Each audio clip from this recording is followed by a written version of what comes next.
आप तो कह रहे हैं सोची समझी साजिश है। एक वाक्य मेरे पास भी है। देखिए, आदिवासी का अर्थ यदि हम देखें तो आदिकाल या प्रारंभ से यहाँ का वासी, ठीक है। अब किसी धर्म, जाति या हम समाज से उसका संबंध नहीं भी माने, लेकिन मूल निवास से उसका संबंध होता है।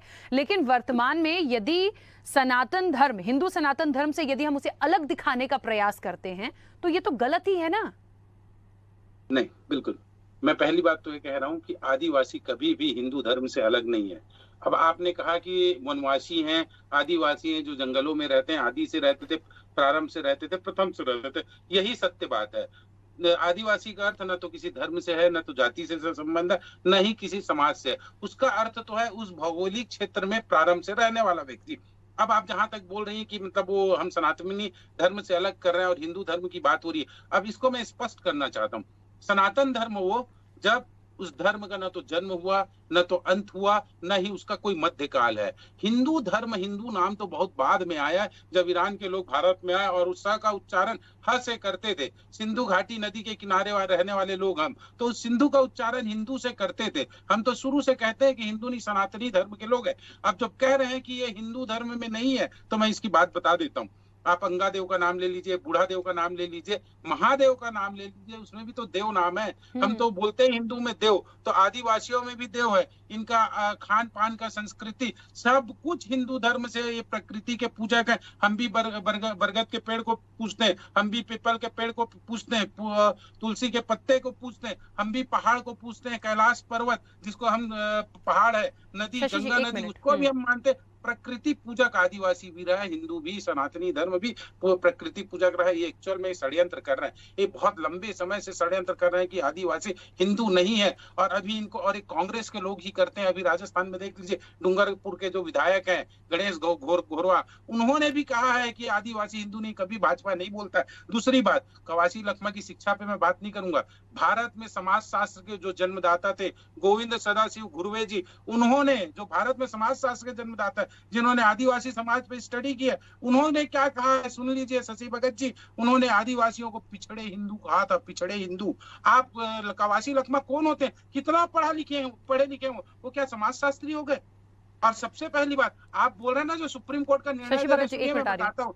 नहीं, मैं सुप्रीम कोर्ट के इनके निर्णय का बताता हूँ। सुप्रीम कोर्ट सुंदर जी के मामले की बात करें, क्यों गया था वो मामला? वो इसलिए गया था, हिंदू उत्तराधिकार में उनको हक चाहिए था इसलिए। और दोनों गए थे, दोनों ने सुप्रीम कोर्ट में किया था तो अपना धर्म हिंदू बताया था, कोई उन्होंने आदिवासी नहीं बताया था। एकदम गलत व्याख्या कर रहे हैं शशि भगत जी, और उनको केवल जानकारी देना करके झूठी जानकारी दे रहे। मैं फिर कह रहा हूँ, महात्मा गांधी जी ने गिरिजन कहा ही नहीं, और वालियर एल्विन ने, चूंकि धर्मांतरण का सबसे बड़ा इफेक्ट होता है आदिवासियों पे, क्योंकि गरीब होते हैं, सरल होते हैं, सभ्य होते हैं, इन्हें आसानी से स्वीकार कर लिया जाता है। इसलिए जो भारत के अर्थ वो थे समाजशास्त्री वालियर एल्विन ने कहा इनको नेशनल पार्क की तरह ट्रीट करना चाहिए, ताकि इनको कोई आसानी से कैप्चर ना कर सके। इसलिए कभी कभी इनकी संस्कृति अलग हो जाती है, वर्षों से नदी नाले पहाड़ में रहे, जब वो निकलते हैं, प्रवास होता है तो परिवर्तन होता है। लेकिन इनके आदि सभ्यताओं को देख लीजिए, सिंधु घाटी की सभ्यता में हमको शिवलिंग की पूजा का उल्लेख मिलता है, और सिंधु घाटी की सभ्यता आदिवासियों की सभ्यता थी, हम मानते हैं। तो वहां क्यों शिव जी की पूजा हो गई?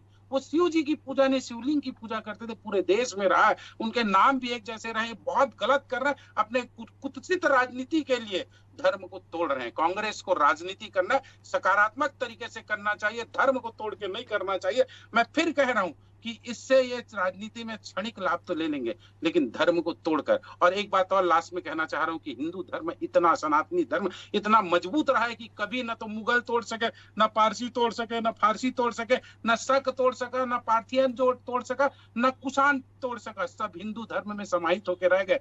आदिवासी हिंदू संस्कृति के शुरू से अभिन्न अंग रहे। ये कांग्रेस का षड्यंत्र है और इसमें फेल होंगे। कवासी लखमा की बात को कभी भी गंभीरता से नहीं लिया जा सकता, क्योंकि वो रोड को हेमा मालिनी का गाल बोल देते हैं, तो कभी बोल देते हैं बैंक एक दिन में खुल जाएगा क्या, बच्चा पैदा एक दिन में हो जाता है क्या। कवासी लखमा को बहुत ज्यादा गंभीरता से लेने की जरूरत नहीं है। इसलिए मैं कह रहा हूँ कि हिंदू संस्कृति के अभिन्न आदिवासी। ठीक है, लेकिन एक बात है, मैं एक बात कहता हूँ, भाजपा क्या भारतीय जनता